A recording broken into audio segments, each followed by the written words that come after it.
ลมหนาวเข้ามาอุราคานีวันวัน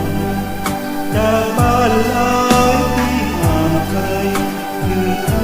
ยังลำคันหนึ่งเพียงจันทร์หลากหลายสีสันบันเทิงความหลังยังคำหนึ่งถึงแต่บ้านนาลมหนาวพัดไปส่งกลิ่นมาลัยหอมมาเบิ่งน้ำเห็นนวลมาสาล่องลอยไหลลาสายตาเคยมีน้องเป็นผู้หาป่าด้วยกันแรงอ่อนโยนทุ่งแสงตะวันเอาพร้อมกันกับคืนเงินหอมคำแสงไฟส่องเฝ้าส่องหาเที่ยวมายังเสียงแห่งว่าเราบอนคู่เอาสา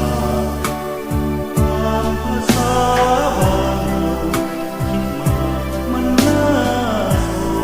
กตรงนาจะกลับขึ้นมาบ้านนายอีกไหมกลับมาหาที่เยาว์วัยหาลุงหาตาบ้าน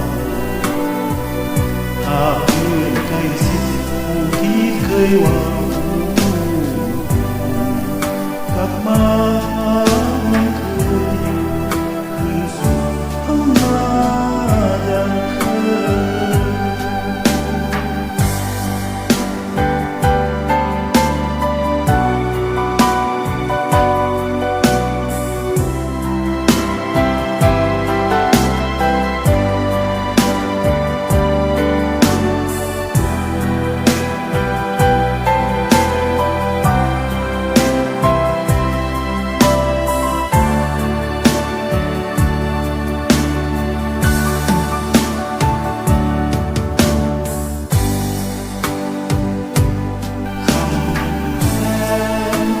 แสงไฟส่องเป่าสู่หนาวหาเที่ยวมาหายามทางข่าวเสียงเพลงเสียงแคนวอนเว้าพร้อมคู่บอกสาวตามภาษาบ้าน